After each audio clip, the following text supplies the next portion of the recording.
Tonight's special guest doesn't need a long intro. He's a veteran and a good friend of this platform. I'm referring to the one and only Neil Kramer, an English writer, philosopher, author, and teacher, specializing in the fields of consciousness, metaphysics, and mysticism. As you know, Neil is renowned for his unique blend of lucidity, empowerment, and authenticity. His website is neilkramer.com, and he joins us from the Pacific Northwest. Hello, Neil, and thank you once again for making Veritas better with your presence every time we begin a new season. How are you? Thank you very much. I'm very well indeed. Thank you. It's a pleasure and a privilege to be with you, as it always is. Thanks for inviting me back. Always a pleasure. Neil, just to begin with, we seem to be living in a bizarre world, upside down. What's good is bad. What's this is there. What's your take of what's currently taking place, not only here in the United States, but worldwide? Goodness me, where to begin? There's so much to say, isn't there? I think we'd need 2 years to unpack this thoroughly. Did you think 2 hours. Did you think the last time we spoke a year ago that we would be in this current event right now? I'd hoped so, yeah, because the pain needs to increase before the solution arrives. So although it's unsettling for a lot of people, I think that those like myself who take the long view and the objective view as far as possible, above just the concerns of our own personal affairs, even though there's this giant instability and all this terrible fakery, it's undoubtedly a good thing because, as you just said earlier in your intro, evil is perceptible now. And for most people's lives, certainly everyone alive before us, it wasn't. It was very invisible. And now you can see it. So that signals the end of evil empire, that it's revealed itself, it's uncloaked. And as soon as it does that, it cannot recloak. It cannot go back again.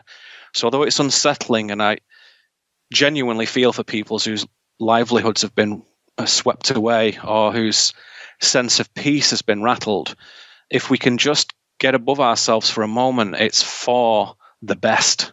And I can map that out very thoroughly for you tonight and talk about that in detail, how I see it. But generally, I think it's a good thing. I always do. The worse it gets, the better it is, frankly. And as you also indicated, that the fact that a lot of our economic and educational and entertainment foundations have been based on falsehood means that we're going to have to reformat them. We're going to have to reformat that hard drive and make sure that we get things right. So I honestly don't think much is being lost right now. It's just that the old traditions were false, and people like you and me and 99% of the listeners, we already knew that. It's no giant surprise. But for the mainstream world out there, it's dreadfully upsetting. And all the rituals and ceremonies and predictable things of life have been washed away. They've gone, and they'll never come back. So even though we know a lot of these falsehoods are damaging, what's not visible to most people is quite how much of our societal infrastructure was based upon them. So our fiscal strengths and our moral strengths and our community strengths need to be reorganized, because the way they were was false all of our lives, and our grandparents and parents and great-grand, all of them going back generations. So although it's unstable and it's not got that sort of 1950s old-fashioned American goodness anymore, or in Britain it was the golden era, was really the 1930s. So of 1920 to 1930 was a very golden era for England. But those eras were also deeply ignorant. So now, for the first time, we have the capacity, the technology, and the distributed journalism to actually not only expose it, but also analyze it and corroborate it, not just with wild theories, but with logic and reason and facts and science. And that's the end of empire. That their game is up, their magic trick has been exposed. And just like a magic show at the theater in Las Vegas, once you've seen how the magician's done the trick, you can't be fooled again, because you know how it's done. And empire's trick has been revealed. So I think people now are onto it. And as I say, in a few moments, I'll let you respond to that, but I'll detail and map out how I see that. The perceptibility of evil, was it planned? The fact that it's making itself perceptible? Or is it that more people are waking up? I think they would have much rather have stayed in the shadows. They would have much rather stayed invisible, cloaked, hidden, concealed, because you can do more that way, and you can impersonate forces for good when you're concealed. But when you're out there and people can see the teeth and the horns and the obvious facade of evil as presented itself as concrete and crystallized, and you can see it, smell it, feel it, touch it, then the power that they have, although it's more shocking, is actually less effective, because that element of concealment constitutes a giant part of empire's power. And once that's gone, they're in trouble. So I think the measures, it's not like a giant plan that it'll eventually reveal itself. I think their hand has been forced. They've had to show this next phase of their plan, which I think is decades sooner than they would have wished to do, decades sooner, because the generation of brainwashed people are not the adults running the world yet. They should have waited another 20 or 30 years. They haven't. They've had to pull the trigger now. And I think that's a sign of desperation, frankly. They've not got many other options. So they're in, truly, as many commentators have proposed recently, they're in an existential crisis for the first time ever, in my view. And that's undeniably a good thing. So I think that it wasn't their plan to reveal themselves for at least a generation.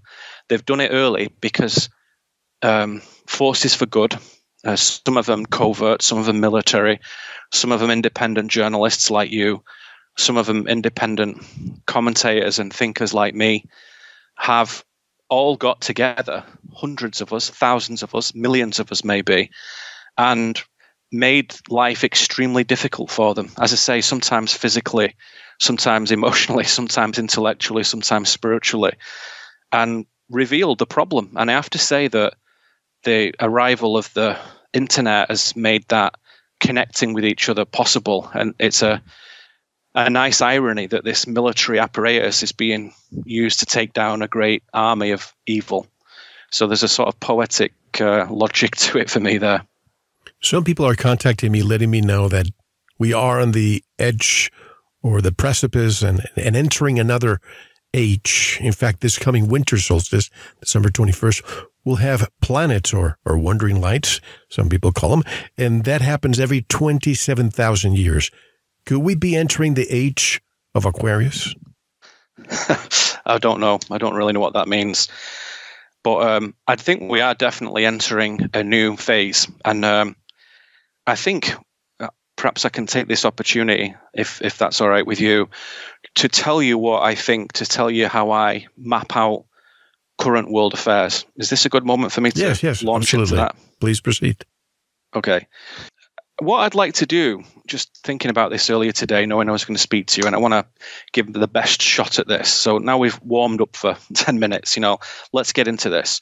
What I'd like to do is present 4 perspectives on what's happening, which I think they have a relationship with each other. And I think everyone will recognize them as we talk about them. And it's really going to, I think, help us perceive the problem and the solution in a much clearer way. So I'm going to present to you 4 perspectives, 4 scenarios, 4 views, 4 worldviews, but we'll call them perspectives for now, which describe what I think is going on and the ways of looking at the world. So let's say perspective 1 is the fiction.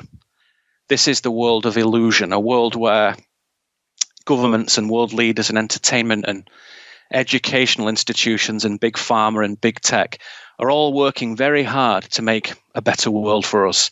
And everything is quite fair and open and, relatively balanced. And we elect political leaders based on free and fair elections that represent an overall consensus. And something like COVID comes along and is a terrible virus that's just suddenly arisen, and we're all fighting this dreadful battle together, and we're all campaigning together for the environment and social justice and peace and free healthcare. And everyone is suddenly gay and trans, and everyone is suddenly racist, and we're all suddenly going to be far better off living in giant megacities and enjoying, free benefits from a huge government social welfare program, and all that sort of extreme falsehood. So that's perspective one of fiction, a fictional world, which is, of course, by nature untrue. And it's all designed to be an imaginary fantasy that people can lose themselves in. It's like a piece of theatre, an unreal world for people who are either stupid, scared, or lazy, or all three. And in this worldview, of course, just taking a current event right now that we're all aware of, Joe Biden won the election, and it's time for a new leadership with new, bold ideas about shaping a more modern, democratic, socialist society. So that's perspective one, fiction, right? Perspective two, non-fiction.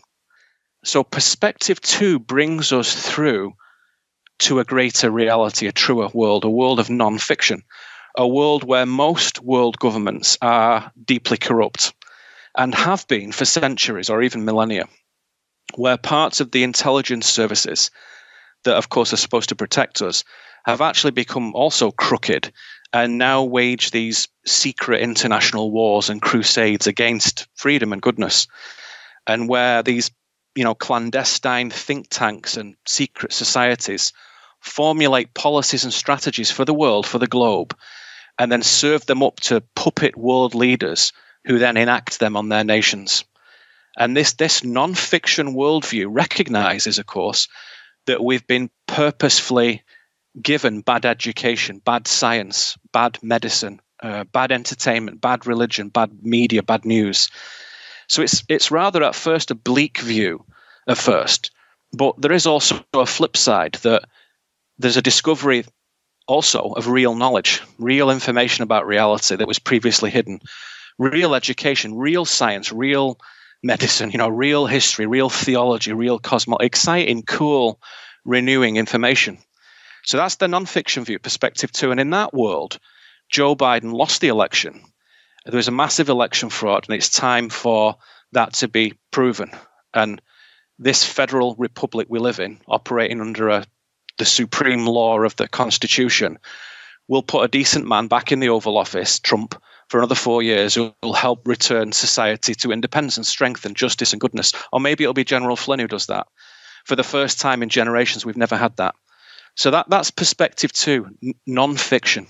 Okay, so we're moving up the hierarchy here. Perspective three.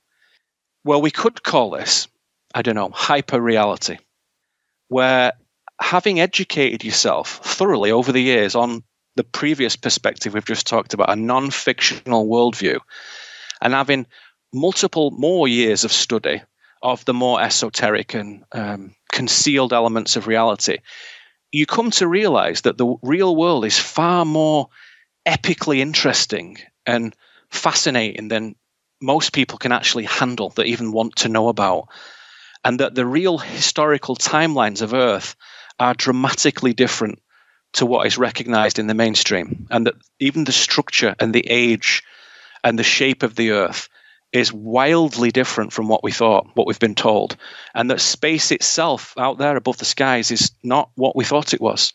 Evolution is wrong. Carbon dating is wrong. So the ancientness of everything is wrong.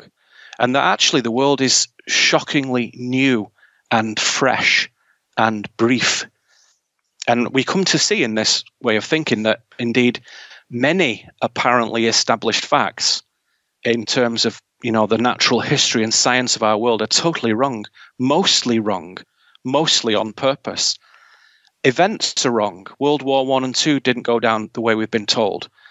Even to people who were alive at that time, they had no idea what was happening. The sinking of the Titanic, 9/11, dozens of school shootings, the space shuttle, and all manner of disasters and crashes and massacres and killings, and also achievements and apparent discoveries, not what we thought they were. There was something different. And it turns out that a lot of these things are just a story. They were not true. They were manufactured. And we can show that now, proven not just by theories, but by facts and reason and logic. I mean, it is conspiratorial in the sense there was conspiracy to conceal these happenings. But it's not conspiratorial in the sense that they are, shaky, wild rumors. This is people examining hyper reality for real. We don't do that. We only want the truth, the truth at all costs, whether we like it, whether we dislike it, whether it fits with our theories or not, whether it's popular or unpopular, whether it's safe or dangerous. We want the truth at all costs. So this third worldview, this perspective 3 hyper reality, it also brings into play the reality of levels of technology that have been previously entirely concealed from mainstream life. Things like teleportation, anti-gravity, telekinesis. And I would say perhaps the most relevant and pressing and shocking of all in our time of human synthetics, human doubles. And that to realize, and you can show this, that the technology now exists to put out a double of someone like Hillary Clinton or Joe Biden or Justin Trudeau or Boris Johnson, and have them come out and say stuff and do things that look real. Doubles that are virtually indistinguishable from the original.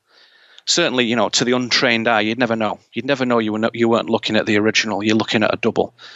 And I think to achieve this, for example, just as one technology, they use a mix of different styles of technique, different technologies. So they use both physical and non-physical, biological and synthetics. So you have at the sort of lowest tier, lookalikes. They used to do this with Saddam Hussein and Bin Laden and Margaret Thatcher in times gone by. They come out of a hotel, wave at the cameras and get into a limousine. It wasn't them. All the security services, good and bad, they knew that. It was just a show.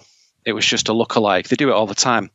Lots of world leaders have done this for generations. That's no big deal. People used to do this in ancient Rome and Greece. No big deal. What we have now, though, is something different. We also have CGI holograms that move and talk, and you can't tell the difference. Clones, robots. A technology here hidden from the public for decades that is now gradually starting to be uncovered. And of course, they have these things, the bad guys and the good guys and the intelligence and the military communities. And I think they've been doing this since about the 1980s to some small level, but they have to be very careful. But now, 40 years later, they can put out a double and you can't tell. And I've been watching this situation very carefully for some time now, and the good guys have been using doubles extensively. It's not just the bad people. And this leads to one of the bloody major truth bombshells of this perspective, this hyper reality worldview.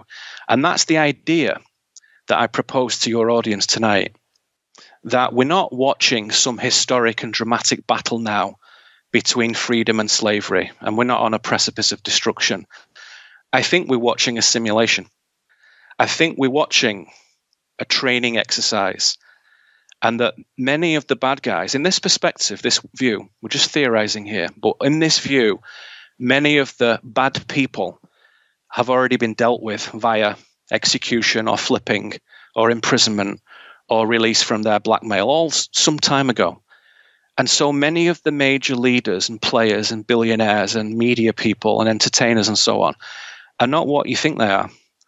They're either not there or they're playing along very precisely to a pre-existing script. And that script is designed to re-educate, to retrain the world in what is really happening on Earth. And for the first time ever, the good guys are in the driving seat. It's never happened before. And we hold all the aces. And Empire's damage control is finished.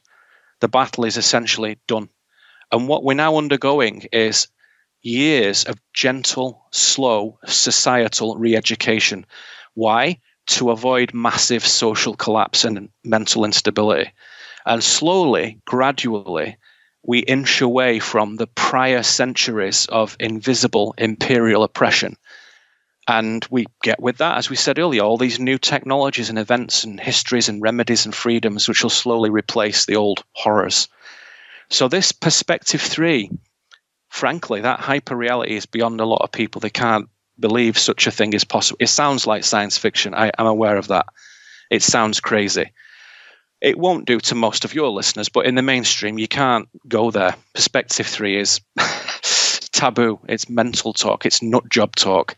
So you have to be careful.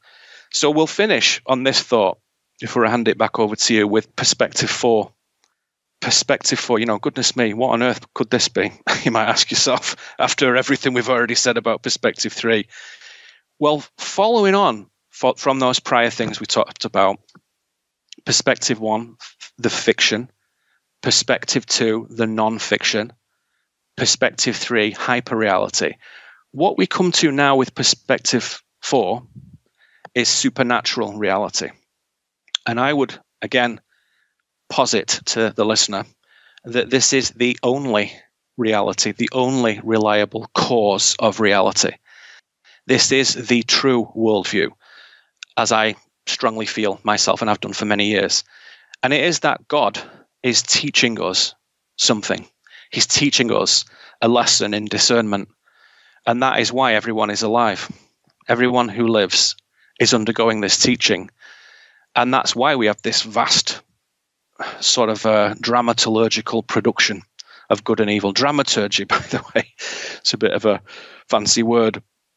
Dramaturgy being the art and sort of science of dramatic composition and symbolism in order to get a point across, in order to get a teaching across. So, Shakespeare writes a great comedy, very dramatic, or a great tragedy, of course, very dramatic, to get a point across, to teach the theatre-going audience about love or loss or tragedy or grief.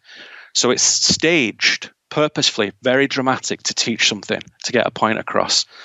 And so I think it is reasonable, therefore, to observe that God excels in dramaturgical style and ingenuity.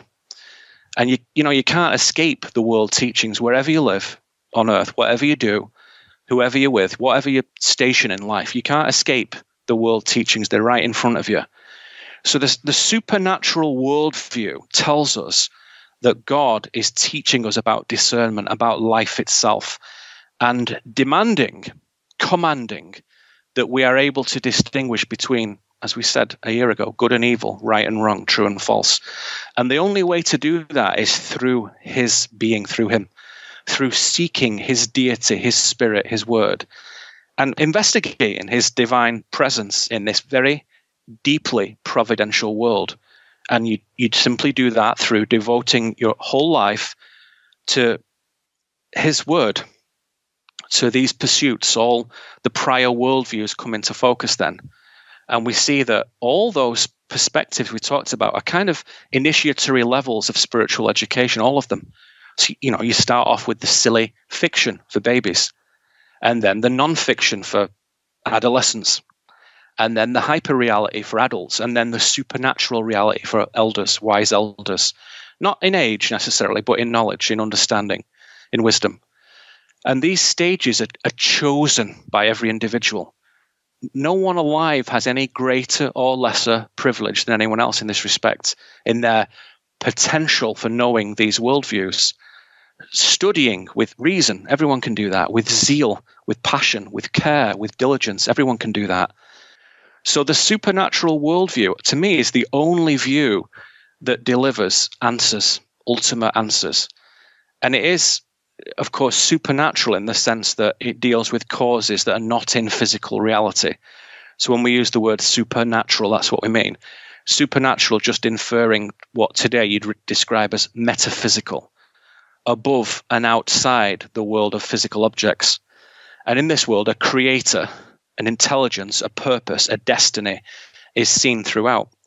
And for me, personally, just in my own life, over nearly 50 years now, I've examined this worldview and tried to corroborate it. And it gets stronger and clearer the more I test it. And the more I attack it, the more I investigate it with objectivity and reason and care, it just continues, as I say, to crystallize and strengthen. So you see this old adage they used to teach in ancient Greece is true, that something that is true doesn't really need defending. And therefore, when it's tested, it gets stronger. Whereas something that's false, if you test that, it tends to dissolve. So I'd say the supernatural worldview honestly, it's a lifetime work for somebody. Essentially, what is it? It's the study and practice of applied theology. And that's where all cause comes from. So the effects on earth, all this drama, all this theatre that we're going through at the moment, and secrets and lies and deceptions from the good guys, and of course from the bad guys, all of that theatre is part of the teaching of God. And for anyone not familiar with theology, it's simply the study of the nature of God. What can we know about this entity? And it's rational inquiry into all questions related to that, everything. So one way of saying it is some teachers describe it like this. If physics and biology and chemistry are disciplines in observing the natural physical world, then theology is the discipline of observing the supernatural non-physical world. And what I teach, applied theology, is therefore the application of such theological insights into our everyday life. So that's the supernatural worldview. And with that is not only a great beauty and a great truth, but also a massive strength, a massive world-shattering optimism that makes sense of everything. And it's absolutely true. And everything falls into place in those prior perspectives when you view it from this angle. And I believe it is what we are here to do, is to heed that perspective for the supernatural worldview. And all other theatre of good and evil and right and wrong and true and false, we have to examine it. That's what we're here to do. You can't ignore it. You can't seclude yourself away. We should look at it. We should be deeply concerned about it, but only in the sense of someone who is participating in this teaching realizes that the essence of the teaching is where the gold is. That's what matters. So to tell yourself the truth in these times is everything, absolutely everything, even when it goes against the grain, even more than ever. It's everything. And I think it's getting easier and easier and easier. Over to you. Wow. When you said dramaturgy, I thought of Shakespeare, and I also thought of a mystery school, or even Hypatia of Alexandria, and all the and all the prominent thinkers of the time who imparted upon their students the gnosis that in today's world is forbidden. Do you think that we are finally lifting the veil? I mean, yes. We know, we see the Wizard of Oz, we see the little man behind the curtain doing these things. But are people doing something about it? Because just like we have oceans composing the earth 75%, I also think that 75% of the people are asleep. So it's going to take this 10 or 25% of the people to finally rise and make the change. Well, that's a great question. That's a great question because, of course, the reality is most people are bloody stupid and they're content to remain in their stupid ignorance, self-chosen. They weren't born that way. Nobody was. Most people don't want to know what's going on. They believe that they're alive for their own pleasure and purpose. Not true. You're alive for God's pleasure and purpose. Get over it. You are. People don't like that. So it calls into question the whole worldview. And I would say that, again, what you have to begin to do with this is examine, well, what was the story on this by some of the ancient wise people, some of the sages and prophets of long ago? What did they think about this? Because this big blow up of social unrest at the moment, you know, not just physically in society, like looting and rioting and not those morons. They're a very, very tiny minority. The real unrest is in people's hearts, which is, wow, liberalism is satanic. Yes, it is. It's a trick. It's something very bad. It's not what you thought it was. And if you want to hear a reasoned deconstruction of liberalism, go and listen to my podcast. I call them Romecasts because I'm usually wandering around. Go and listen to Romecast 27. Free on my website, neilkramer.com. Go and listen if you want a nice, reasoned, mature takedown of liberalism. Why? And go listen to it. But I think that to get the answer from this, you have to once again go to the supernatural worldview. So you ask me good questions. You know, does this take more people? Is it a great awakening? Is it this? Is it that? The great awakening is qualitative. It's not quantitative. So it's not like, wow, we need 8 billion people awake before this problem's fine. That's never going to happen. It's a quality of awakening in everybody's life themselves. And I think the answer to the problem is, again, to conceive of, where does it stem from? Where does this evil stem from? So you're always going to the root, the cause, not the effect, not the symptoms. It's like if you go to the doctor with red dots all over your chest and you've got some rash and it's all over your hands. You don't just want the cream for it. You want to know what's happened and what have you got and how did you get it and what is it? And then we can know how to deal with it. So we want the cause of the illness, not just to deal with the symptoms. So you might do that indefinitely and it never goes away. And in the same manner, we've got all these symptoms at the moment of evil in society. Where does it come from? Where does evil come from? And that's the supernatural worldview begins to answer that. And in my view, I would say that empire, which I essentially say is this administration of a negative supernatural force, empire is driven by Satan.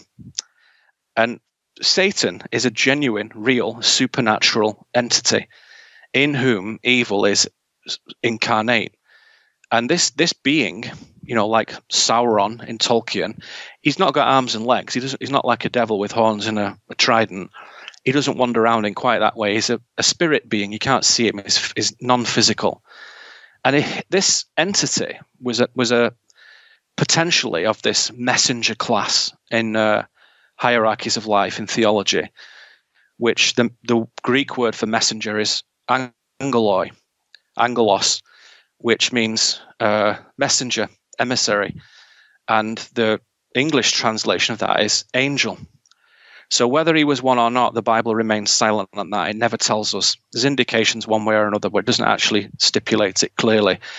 But he was certainly of that class, this being, because he could get audience with other angelos, other messengers, and God himself. So he wasn't at the same level, but he was able to sit before the court of the king, as it were. So he wasn't just a human. And this Satan's whole purpose is basically to turn people away from God now, which, because of his own pride, he just rebelled in a nihilistic way and wants to just take everyone with him. So he's like on a path to his own destruction, this sad being. And in that spiral downward, he wants to take as much with him as he can. So it's important to recognize in that respect that Satan is not God's adversary in theology. God could disintegrate Satan with a word. Satan is humankind's adversary, used by God to assess our behavior and discernment. So Satan in that role serves as this great tempter and antagonist. And as I say, he wants to take as many people down with him into the lake of fire deletion vortex as possible. Lake of fire, simply a poetic flourish.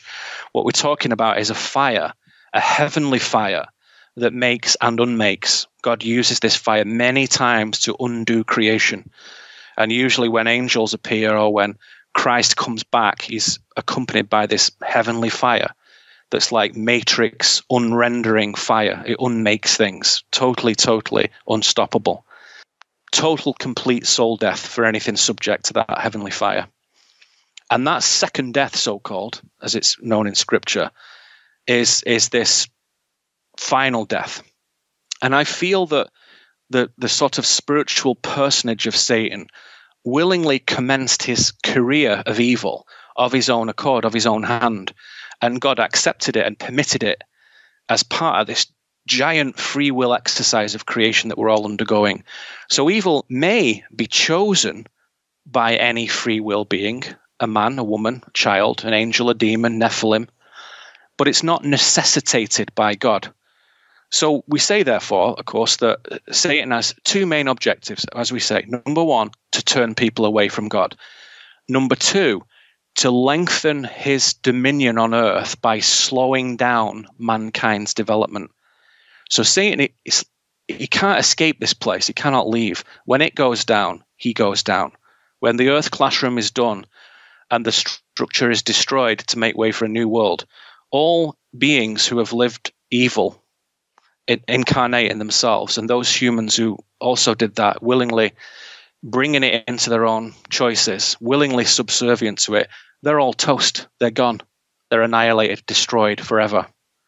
So throughout all the things we've discussed just now and what we'll come to in the next hour and a half, we can and should always, I think, begin with that highest perspective, the supernatural perspective, good, evil, spiritual classroom. And that the game of politics and military and intelligence services and war and all of that is not really about power and money and control and slavery. It's not really about that. Those are vulgar little playthings to evil. What it's really about is a vast supernatural teaching embedded within the conflict between choosing good and evil, and there is no middle ground. So the teaching now has reached this gross polarization where the most preposterous things are happening, as we talked about in perspective one, the fiction. It's obviously a fiction, obviously. And so we see that we're then given a sort of eschatology here when you start to examine a theology.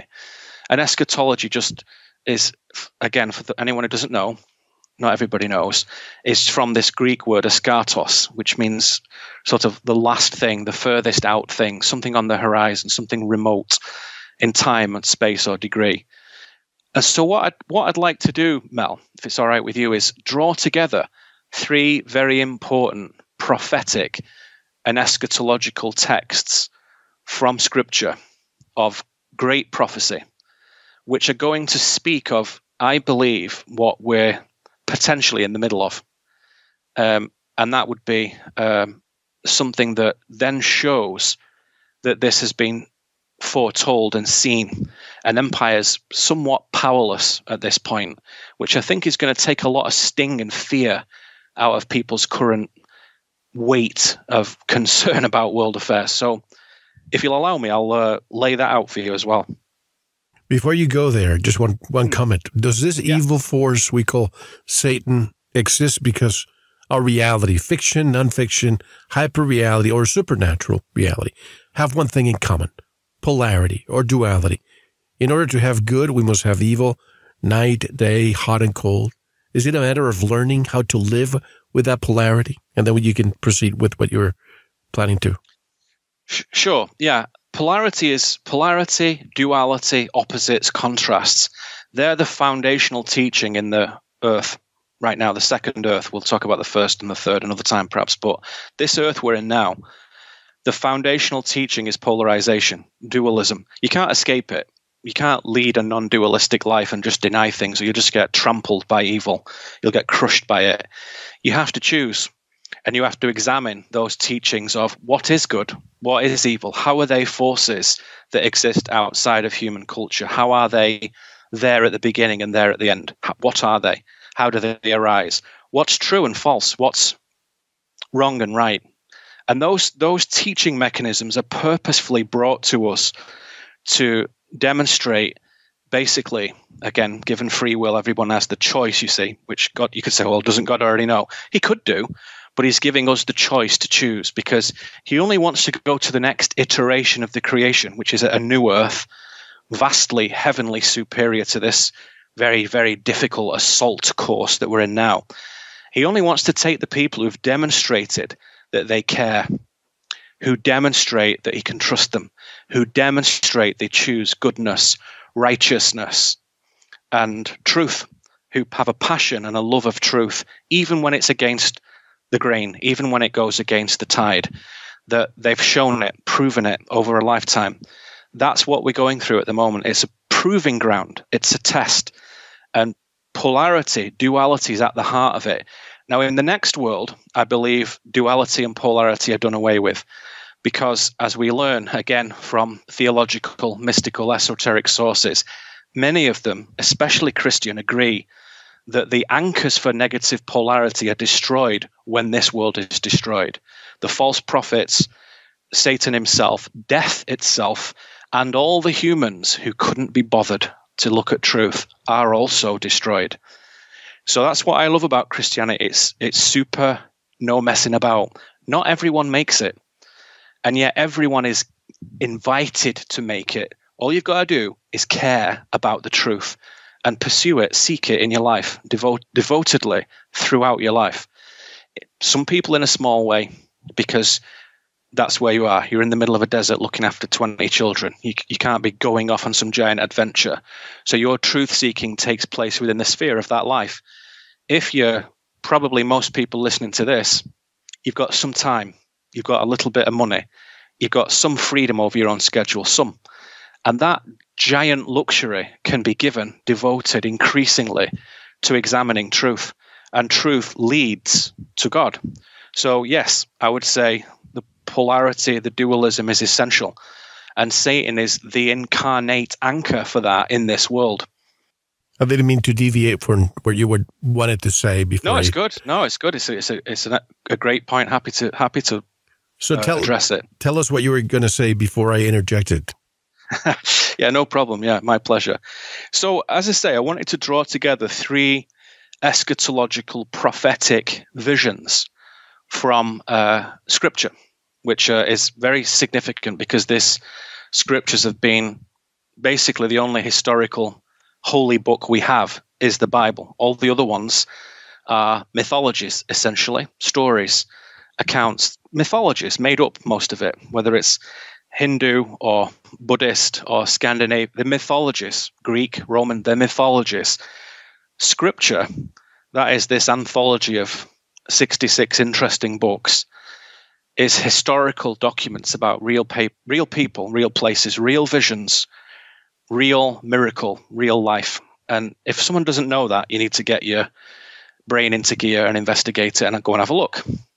And if you've had a bad experience with a church or a stupid denomination, a cult, I can understand why somebody might be reluctant to do that. But it's worth taking a second look, to say the least.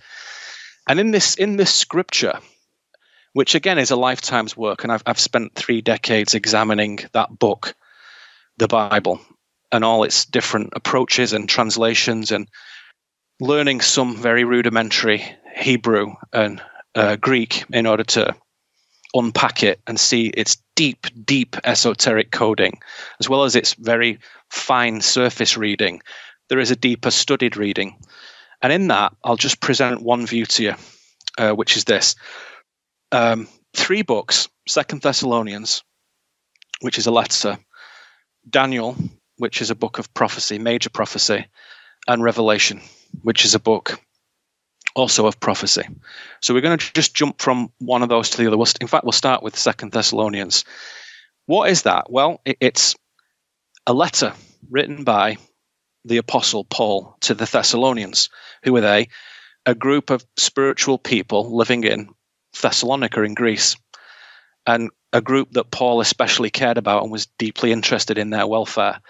And we know that this letter, so-called epistle, 2 Thessalonians, was actually written in Corinth, which is another place nearby, in about 51 or 52 AD. So it's a real letter. It's not some made-up thing. It's a real document, just like if you posted me a letter and I opened it and it said, "This is from Mel to Neil," and we read it. It's 2 pages. That's what 2 Thessalonians is just like. It's 2 pages, 2-page letter. And the gist of it is that Paul was writing to the people of Thessalonica in order to acknowledge their very grave concerns about their fears of end times, that they thought it was very immediate upon them at that time. And also in the letter, to then articulate the proper view, the proper markers for actual end times, which is much further away than they were worried about. So he's basically saying to them, calm down. The world isn't going to end for you anytime soon. You're going to live out your life in a normal, natural manner and don't worry about it. But I'll tell you when it is going to end, and I'll give you some important eschatological markers for that. So it gives us an interesting few things here. And I've just put the text on my desk here so I can just read it out to you. And it says, I'll read it to you for a moment. It says, "Now, brethren, concerning the coming of our Lord and our gathering together to him, we ask you not to be soon shaken in mind or troubled." So don't worry about it for the moment, either by spirit or by word or by letter, as if from us, as though the day of the Lord had come. So what he's saying is you've received some false forgeries, apparently written by me, that weren't. Don't worry about that. And so Paul goes on to say, "Let no one deceive you by any means, for that last day will not come unless the falling away comes first, and the man of sin is revealed, the son of perdition, who opposes and exalts himself above all that is called God or that is worshipped, so that he sits as God in the temple of God, showing himself that he is God. And then he goes on and he says, do you not remember that when I was with you, I told you these things, and now you know what is restraining, what may be revealed in his own time? For the mystery of lawlessness is already at work, and he who now restrains will do so until he is taken out of the way. And then the lawless one is revealed, the man of sin, whom the Lord will consume with the breath of his mouth and destroy with the brightness of his coming. And the coming of the lawless one is according to the working of Satan, with all powers, signs, and lying wonders. And it goes on in this regard. And so we see a number of things here, and let's set the proper tone for this. Remember, Paul's communicating with this fresh, new spiritual community in Thessalonica, which is like a very influential coastal town in northern Greece. It's still there today. You could go visit it. So Paul's acknowledging that the spiritual students there may have received false reports of the end times, forgeries claiming to be written by him, which was not uncommon at the time. They have a term for this, actually, pseudepigraphal. It means falsely ascribed works. For example, there's a lot of the Gospel of Thomas is pseudepigraphal. The Gospel of Philip is pseudepigraphal. They're not really written by those people, those apparently Gnostic Gospels. They're not the forgeries. They're interesting. They're worth reading, but they're pseudepigraphal, falsely ascribed. And so Paul tells his friends that two things must happen before the day of the Lord comes, the end of time. And that is the falling away or the great apostasy is one of them. So that's what he says.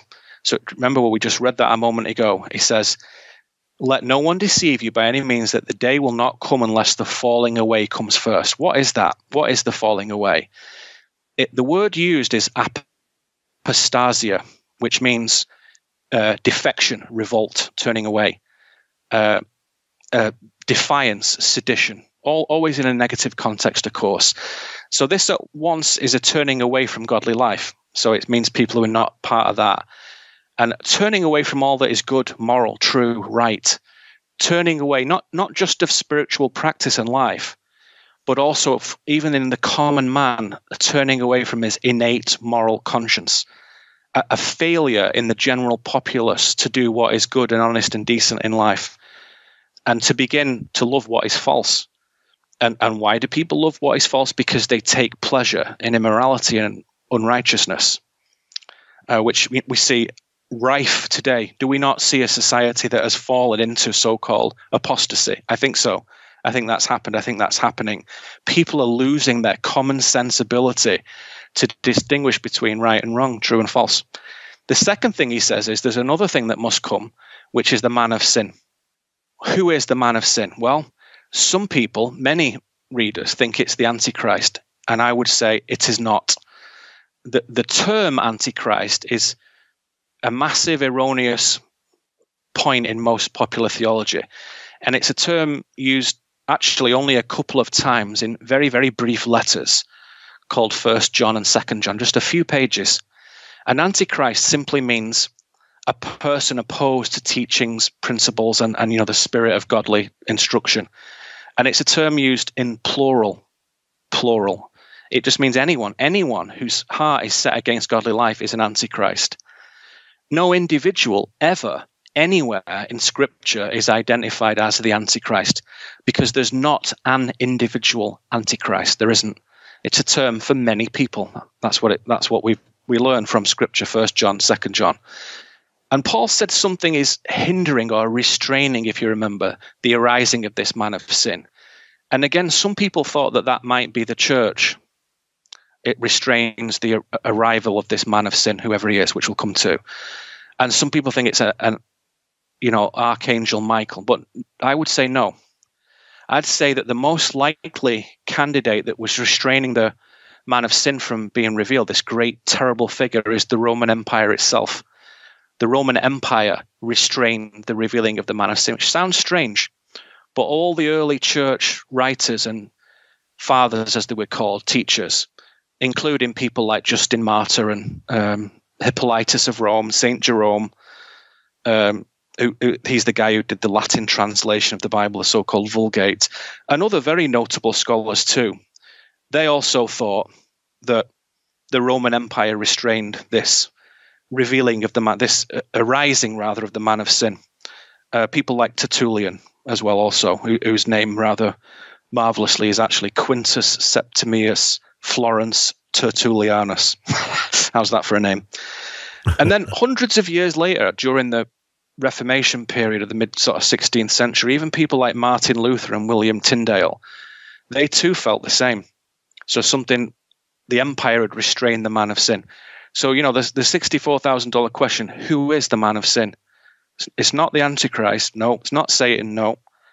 It's not what people think it is generally. No. Then who was it? The clue to that is found in Daniel 7, which is our other book, which is a key to a lot of major Old Testament prophecy. And in Daniel's book, which was written somewhere between sort of 400 and 250 BC, in chapter 7, we learn that a fourth beast, which is an empire, the beasts are empires, they're not individuals, they're not personages, they're systems. So the fourth beast is the empire of Rome, which we're given that. That's translated in the Bible. We don't have to make this up. They're telling us that. And it had these 10 horns, which represent 10 rulers. And after that, it says, another comes, a little horn. A little horn arises. And so the little horn grows up out of the fourth beast, out of the 10 horns. And note, unlike the other beasts, which are usually given animal things, then the little horn is human. And I think Paul in Thessalonians is referring to that. He's referring to what that is. So my proposition to you, who is the little horn? The same as the man of sin, the same as the man of lawlessness, they're one in the same. Who?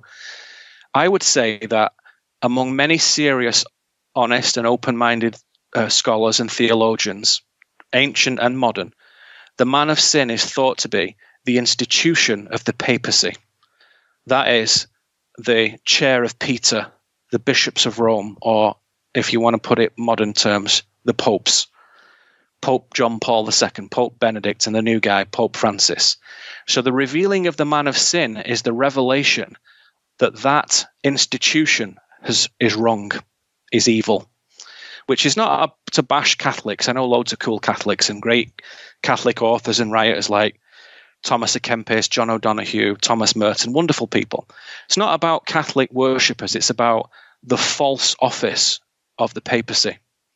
And as you may know, and I bet a bunch of your listeners know this, there's a guy who wrote to Donald Trump not long ago. He's done it a couple of times, called Carlo Vigano. Archbishop. Yeah, Carlo Maria Vigano. And he wrote to the president of the United States, Trump, a couple of times, most recently in October, just a couple of months ago, 2020. And he basically highlights the existence of the deep state and the deep church. And he even goes so far as to suggest, and this to the uninitiated is no big deal, but I can't stress to you enough the magnitude, considering this guy is a credible Catholic figure. He even goes on to suggest that the Pope himself is an instrument of evil. And I quote, he said in his letter, "As is now clear, the one who occupies the chair of Peter, the papacy, has betrayed his role from the very beginning in order to defend and promote globalist ideology, supporting the agenda of the deep church who chose him from its ranks." I can't tell you how serious that is, that's the beginning of the revelation publicly shared that the man of sin is being revealed. And I think that's been in the works for about 20 years, but it's starting to happen. So there's our first two check marks: the great apostasy, the falling of common sense and decency away, check. The man of sin being revealed, I say check. I think that's on its way. The last one is something called the strong delusion. And this is from 2 Thessalonians 2, and Paul says here, I'll read it, it's just one paragraph. He says, "The coming of the lawless one, the man of sin, is according to the word of working of Satan, as we said before, with all powers, signs, and lying wonders, and with all unrighteous deception among those who perish." People who perish because they did not receive the love of truth, they didn't accept the love of truth, through which they would have been saved. And for this reason, God will send them strong delusion, that they should believe the lie, and that they all may be condemned who did not believe the truth, but took pleasure in unrighteousness. So what it's saying there is a, quote, strong delusion fashioned by God himself will come upon the earth and expose those who don't want truth, because they take pleasure in the unrighteousness of their own selfish, complacent, conceited lives. And you might wonder, why would a loving God send a strong delusion to wreak havoc on people? Why would he do that? Answer: because he's testing everyone. Part of the way God tests us, and if you wish to say it, part of the way he loves us, cares about us, he tests us in all manner of personal and moral and spiritual choices. Tested, say like a firm but fair, martial arts instructor. He tests the students hard because he cares about them. Or a Navy SEAL instructor who wants the very best from his beloved warriors and students.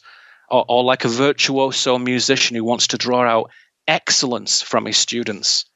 And here we have a supreme and wise deity, the deity, who trains and instructs and teaches and guides his children. We are in class. Our behavior, our choices, our growth, our penitence, our humility, our knowledge, all of that stuff is being tested, proportionate to each person's abilities. And one of those great tests near the end times is the strong delusion. And I'd say it's right before us right now, right today. Look at the world. False senators, false elections, false viruses, false genders, false wars, false medicine, false news, false freaking everything. Holy crap, can it get any more false, any more intensely deceptive? It's profound delusion. Now, again, if you go to the original language, which if you study scripture, you have to, you can't just read the English translation. The term strong delusion that we've read here is from two terms, energia, plane. Energia means a working, an action, a productive work, but it's especially superhuman stuff. And it only occurs 7 or 8 times in Bible study. And it always refers to the supernatural, non-human emanational power. And it's typically describes how God's energy shifts human beings from point to point to point in his plan. And once also Satan does the same thing. So it's always a supernatural being doing something to move the plan along, the teaching along. The second word, as I said, is plane, just like it's the word plane, but it's got an E, an accent over the E. So I believe it's pronounced plane. And what does that mean? It means a deceit, a delusion, an error, a sin. And that particular term refers to deviant behavior, straying from goodness, straying into sin, straying, where you're led astray, going left and right. And you can see that usage is true. It's a wandering into sin. And other writers, nothing to do with scripture, also knew that and wrote in that manner. People like Herodotus, Euripides, Plato, etc. And before we conclude our point here, it's interesting to know the reference is given prior as well in another older book, Isaiah, in chapter 66, where we read, just as they have chosen their own ways, this is God speaking, and their soul delights in their abominations, so will I choose their delusions and bring their fears upon them. Because when I called out, no one answered. When I spoke, they did not hear, but they did instead evil before my eyes, and chose things in which I do not delight. So we see a divine working of supreme obviousness of wrongful and deviant behavior. And to me, what is the strong delusion? It's a kind of giant signpost that God has put up in our world that says, evil this way. Go this way if you love evil. So anyone who turns that way has shown that there's no excuse, no interest in God whatsoever. It's a signpost for fools. The kind of people who think it's okay to kill 1 million babies in the womb every year because they're inconvenient. People who think you can choose your gender. People who think sex with children is okay.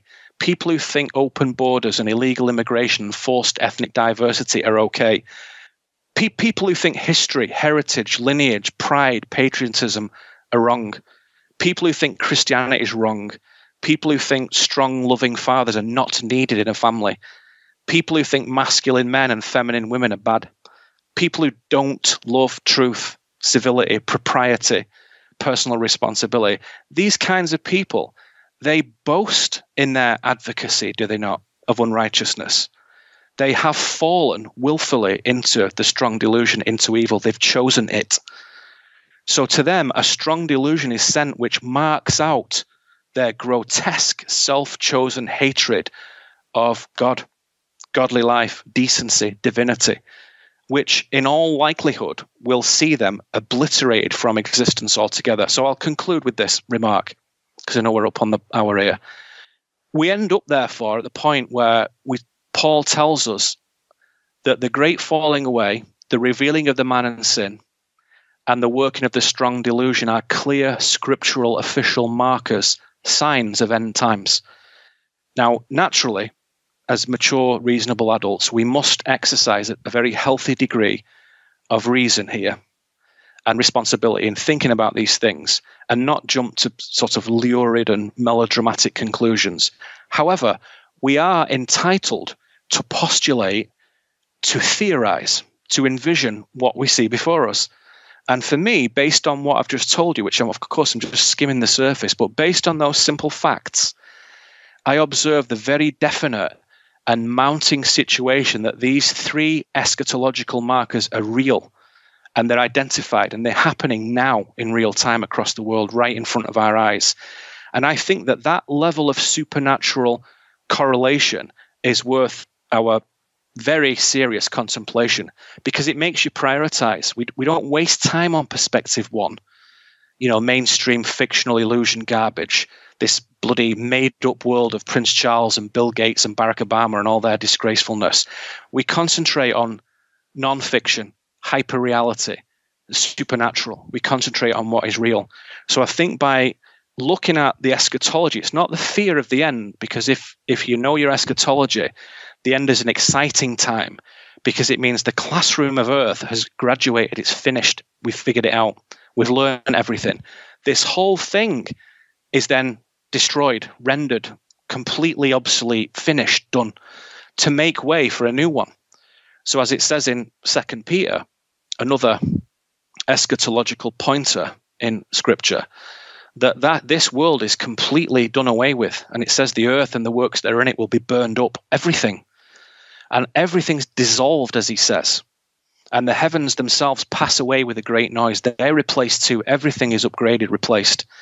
And the people who, as he describes, of holy conduct and godliness, today we'd say people who care about truth and peace and justice and honesty and authenticity and know about spiritual reality, they look forward to the coming of this day, because they know that that is the gateway forward to the new earth. They know that.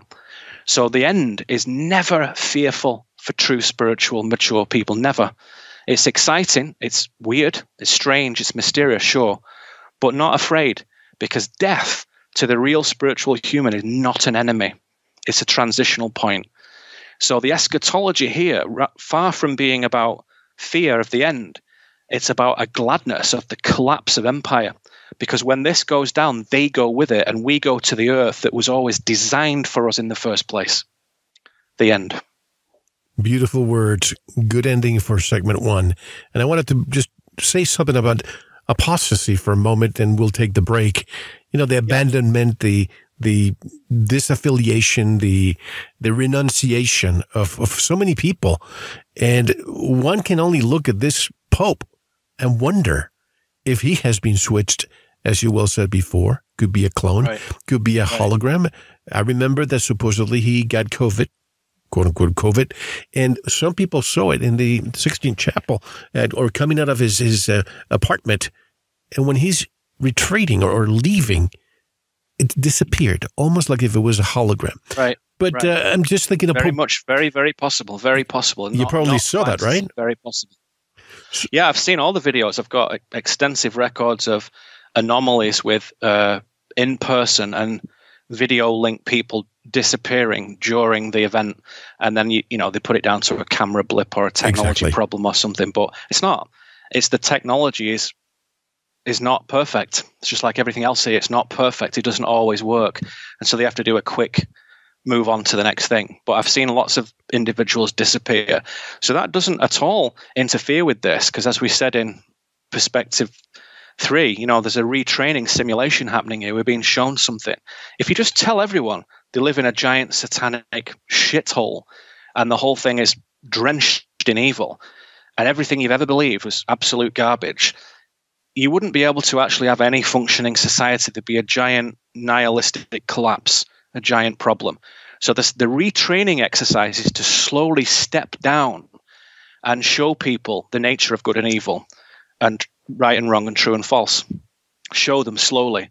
And still people don't want to do it. So the strong delusion, the energeia planae, that God sends is just to make it easy and say, look, I'm going to make this so absurdly, ridiculously evil and wrong, obviously, that if you still choose that, if you insist on choosing that abomination of life, then I will destroy you, because I want no part of that, because there's no excuse for that anymore.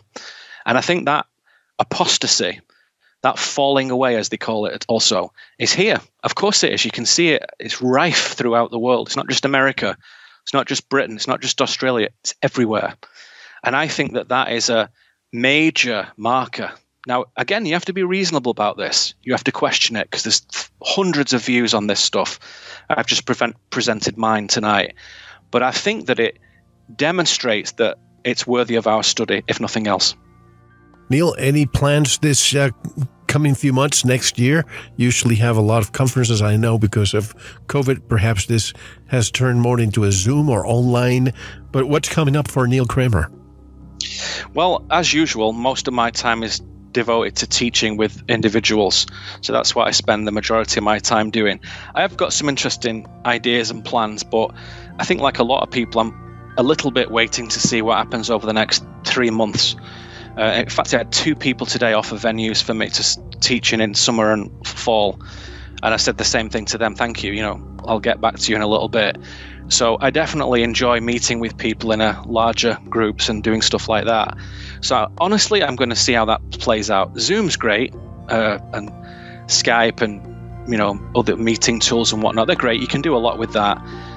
But there's no substitute for meeting in person. So I'm going to see what happens with that. But of course, in the meantime, the real teaching is in your own life. It's not in what anyone else does. It's right in front of you.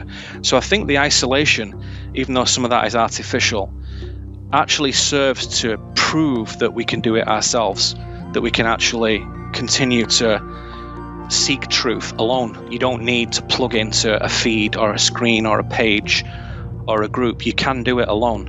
And then I think that period of time is coming to an end now. And then I see in 2021 there'll be some big changes in that. And so it's hard to plan for that, frankly, but I keep my schedule pretty flexible. So if anything comes out, of course, which I'm sure it will do in time, you just go to neilkramer.com and it'll be on the website. Such a privilege for me to have Neil Kramer back again. So many years. I keep forgetting how many years you've been with me, but I think it's from the beginning. And, it's an honor to call you my friend. And, season 13 is starting now, and what a great beginning it will be. We have to remain optimistic, positive, perhaps the phoenix rising from the ashes, and perhaps this is what we'll see in 2021. I'm here with my friend Neil Kramer. Another hour coming up. This is Mel Hasselrick, and you are listening to Veritas. Don't go anywhere. Thank you for listening to the first part of this important Veritas interview. To listen to the rest and all of our material, proceed to the members section or join the Veritas family by subscribing. Click on the subscribe button at veritasradio.com. You can make your purchase with a credit card, PayPal, cash, check, money order, and even cryptocurrency.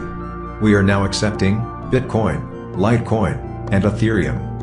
Don't forget to visit the Veritas store for Focus Life Force Energy, MMS, CBD Pure Hemp Oil, Divinia Water, Pure Organic Sulfur, flash drives with all our Sanitas and Veritas seasons, and other great products.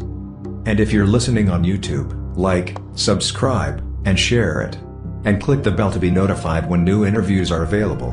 Now, proceed to the members section or subscribe to listen to the rest of the interview. You don't want to miss it. Thank you for listening to Veritas. Because you don't want to believe. You want to know.